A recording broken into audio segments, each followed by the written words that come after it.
मैं 7वीं कक्षा में पढ़ता था। दादाजी रेलवे में बड़े अधिकारी थे। सब लोग उन्हें बाबू राव कहते थे। कुल मिलाकर हमारे घर की आर्थिक स्थिति ठीक ठाक थी। उन दिनों ज़्यादा तामझाम दिखावा इत्यादि नहीं था। लोग अपनी ज़िंदगी में सहज और सरल भाव से जीते थे।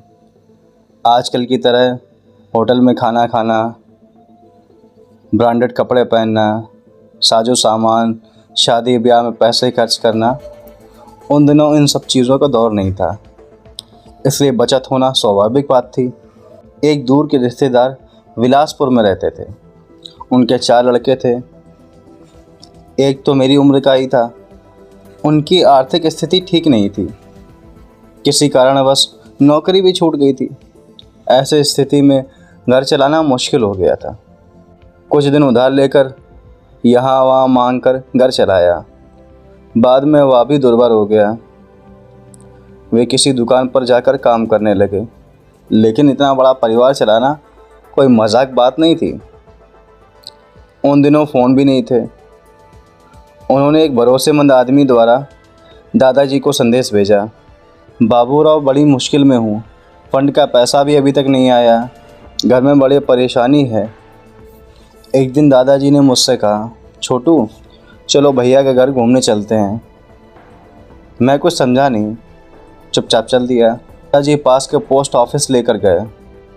मुझे वहाँ उन्होंने मनी ट्रांसफ़र का फॉर्म भरा हुआ और 100 रुपये का रिश्तेदार के नाम विलासपुर मनी ऑर्डर किया। रसीद अपनी जेब में रख ली।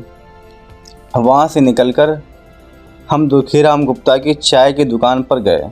दादाजी ने चाय ली। तम्बाकू चबाते हुए सहगल साहब का गाना एक बंगला बने न्यारा गाते हुए निकल पड़े। मुझसे कहा कि घर में किसी को बताना नहीं कि मैंने मनी ट्रांसफ़र किया है। मैंने पूछा ऐसा क्यों? अरे छोटू भैया, जब बड़े हो जाओगे तब समझोगे कि किसी की भलाई करना है तो चुपचाप ही करना पड़ता है, डंका बजाकर नहीं। मैं बड़ा असमंजस में था। दादाजी इतने बड़े ओहदे पर हैं, भला इन्हें किसी से डरने की क्या ज़रूरत है?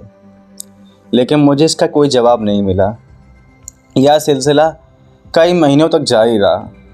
महीना पोस्ट ऑफिस में जाना, दुखीलाल गुप्ता की दुकान पर चाय पीना, सब कुछ वही। एक बार हम घर पर मनी ऑर्डर करके आए। दादाजी ने कुर्ता उतारकर खूंटी पे टांग दिया और नहाने चले गए। तभी प्यारे लाल हमारा धोबी आया। हमेशा की तरह ज़ोर ज़ोर से आवाज़ लगाई, माताराम कपड़े दे दो, माताराम कपड़े।